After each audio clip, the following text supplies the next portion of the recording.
quando nós tratamos da questão espiritual dos animais, uma pergunta que nós sempre fazemos é o seguinte: qual é a característica das figuras de animais que aparecem nos relatos dos livros espíritas?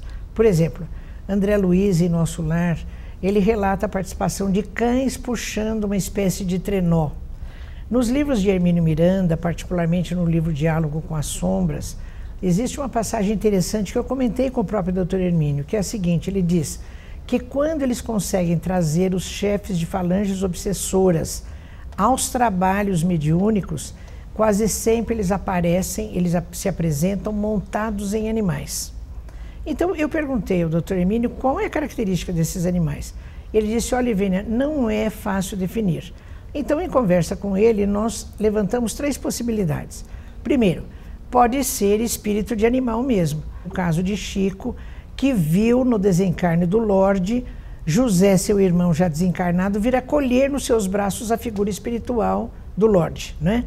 Então, essa figura no plano espiritual, que depois apareceu nos meses que se sucederam, junto com José, na presença de Chico, ele representa, na realidade, o espírito de um animal mesmo, é um espírito de animal.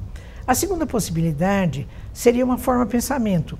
No livro dos Espíritos, no capítulo correspondente ao mundo invisível, nós lemos lá que a mente humana ela é capaz de plasmar, através da lida com o fluido cósmico universal, plasmar objetos, a ponto, por exemplo, de um agricultor plasmar os seus bois e o seu arado.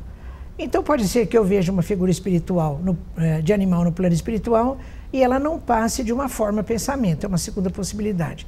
Outra possibilidade ainda é o fato de espíritos humanos estarem transvestidos em figuras animais.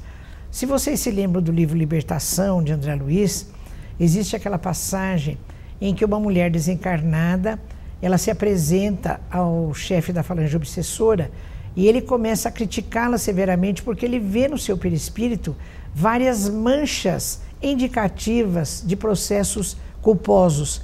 Então ele começa a dizer: você não passa de uma loba, de uma loba, de uma loba.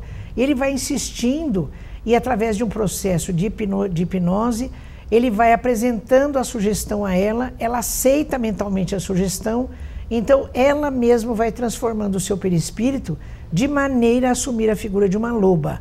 É um caso de licantropia, porque do grego licos, licos no grego quer dizer lobo. Então é um espírito humano apresentando-se com a figura de uma loba. É uma versão, é uma especificidade da zoantropia, né? Zoo animal, antropo ser humano. Então é uma figura de ser humano, é um espírito de ser humano apresentando-se sob a forma de um animal. Então essas 3 possibilidades nós podemos aventar quando vemos nos relatos, sejam escritos, sejam orais, da literatura espírita, relatando a presença de animais no plano espiritual.